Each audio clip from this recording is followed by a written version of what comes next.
एमे कौन बड़का बात बा? ऐसन ऐसन केस में तो हम रोज डिग्री करावे नहीं भाई। वकील साहब मतलब गुड्डू के केस में डिग्री मिल जाई? अरे पहल के सुनवाई में हम डिग्री रउआ के हाथ में दे के भेजो। वकील साहब 1 मिनट। अगर हुआ अतना कैपेबल बानी तारा और नाम कमीना प्रसाद कमीना हाँ माने राउर नाम कमीना प्रसाद काहे पड़ल? अब देख रावण बहुत बड़ा ज्ञानी रहे तो लोग ओकरा के राक्षस काहे कहत रहे। फिर वैसे ही वकील के जात थोड़ा बदनाम बा। वैसे हमार नाम कमला प्रसाद बा। अच्छा ई पुकार के नाम कमीना हो ना भाई, कमीना हमार ब्रांड हो गइल बा। आओ ना कुछ खाइल पियल जाओ नेचर के हिसाब से।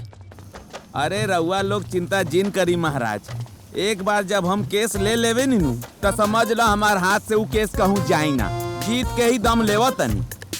6 गो समोसा पार्सल करो। अच्छा देखा भाई, हम तहार पेपर पूरा बनवा दे ले बनी जी ठीक बा। तहनी लोग एगो प्रूफ लेके आ जा जेमे तहार नाम और तहार बाबूजी के नाम राम प्रसाद लिखल हो। बस ठीक बा। आधार कार्ड चली? अरे दौड़ी भाई दौड़ी। काहे के प्रूफ के मामला में आधार कार्ड सबके बाप कार्ड होला। हनु हो गईल।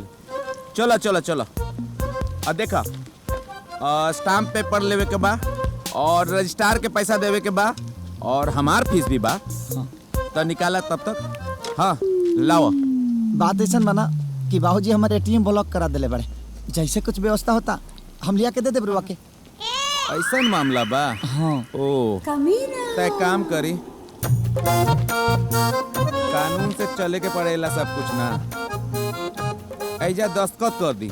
कहा एमे लिखल बा कि हम अभी राउर काम आगे बढ़ावा तनी, पैसा बाद में रउआ लोग हमरा के दे दे और टेस्टेड न करवावे के पड़ेला हर कुछ। ऐजा साइन कर दी। लो लो हाँ लाओ।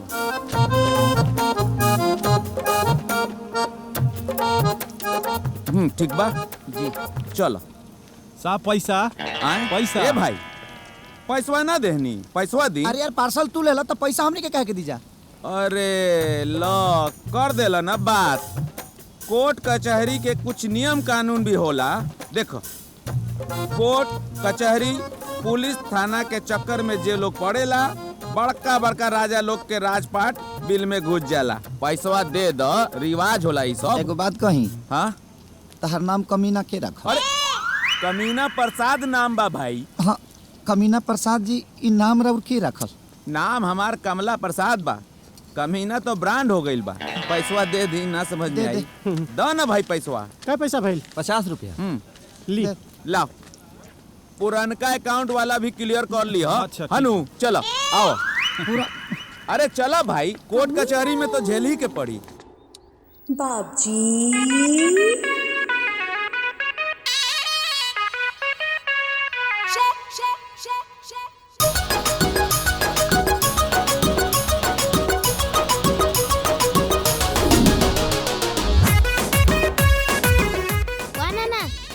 एकदम मस्त लगाता। हैंडसम लगाता नहीं बेटा? हाँ बहुत हैंडसम। अरे तेरा नाना हैंडसम है ही है। क्या होता? वाह नाना वाह। ओ तहे बुढ़ाओ के जेंटिंग पेंटिंग होता। बुढ़ा किसको बोला जी? आई एम नॉट बुढ़ा। बुढ़ा होगा तेरा दद्दू। I am Ram Prasad. ओके? हाँ जी। नाचवा में का कहला सानंद जे?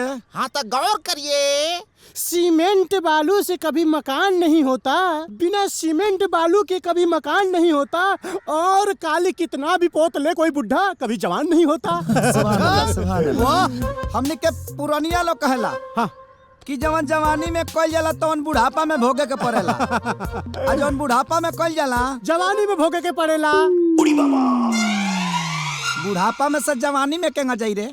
उनकर वाला गोलियां ते खतरी मारे नीचे से निकल जाई बुझाई। केतनो लाल लगाम लगा ले केहू लेकिन घोड़ी ना मिली। अच्छा पुरानिया बैल के केतनो चोकर खिया दे केहू। अच्छा कथा ज्यादा ना जोती। सोलगट्टा धुआं सोलगट्टा।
इतना गिर गए कि चोरी भी करे लगले।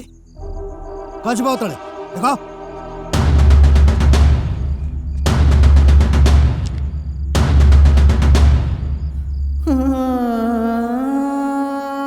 ये फोटो के अपना साथ रखल तो दूर, एक छुए लायक तो नहीं थे। अब ये फोटो छीनने से का फर्क पड़े वाला बा?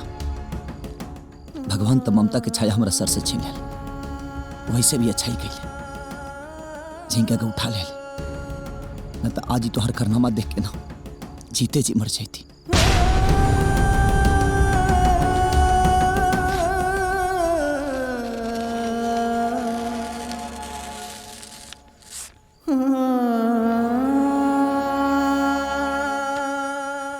ऐसे भी ये फोटो की जरूरत तो होके अब नहीं की।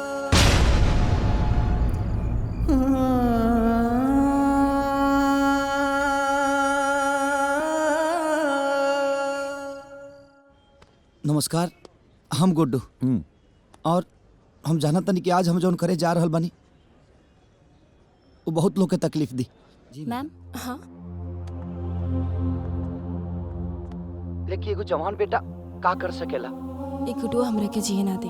जब बुढ़ापा में बाप के नियत खराब हो जाए, बाप सब सम्मान के पानी में दबा दी, तो एगो बेटा का कर सकेला? ये दुख के घड़ी में हमारा अपन केहू साथे नहीं की। अगर केहू साथे बा तो कानून बा, और कानून के कुछ लोग बा जैसे कि हमारा बड़ भाई की तरह कमीना प्रसाद। हाँ, कमीना प्रसाद जी। इहे के सहारे हम आज कोर्ट में आइल बनी, अपना हक के लड़ाई लड़े खाती, अपन हिस्सा लेवे खाती। हम जानता नहीं कि थोड़ा सा ही दुख बा हमरा खाती। अगर ये उम्र में बाप ऐसे करी तो एगो बेटा पका गुजरत होई, और वो लोग इन सब समझतो कब। मुखिया जी तनी हाई देख ली, गुडुआ अपने बाप के खिलाफ कोर्ट में केस करे जा रहा बा। और कमीना प्रसाद जी हमरा साथे बनी। पंडित जी, कलयुग है, कलयुग, कुछ भी हो सके। हाँ बेटा। मामा तोहरा पे केस करे बाड़े। केस? नानी केस कैले बा? नानी, मामा नाना पे केस करे बाड़े। हाँ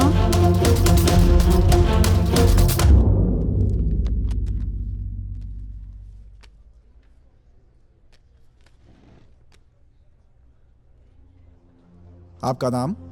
हजूर गुड्डू कुमार। मामला क्या है? मेरे पिताजी संपत्ति से बेदखल करने के लिए बुढ़ापे में शादी कर रहे हैं और मेरे साथ साथ एक लड़की की भी जिंदगी बर्बाद कर रहे हैं। हजूर, मैं चाहता हूं मुझे इस अदालत से न्याय मिले। आपके पिताजी का नाम? श्री राम प्रसाद।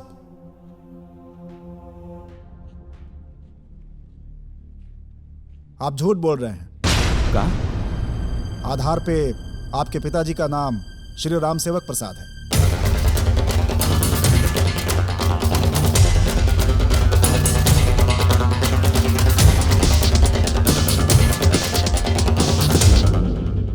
मिलॉर्ड, हमारे मुवक्किल के पिताजी का नाम राम प्रसाद ही है।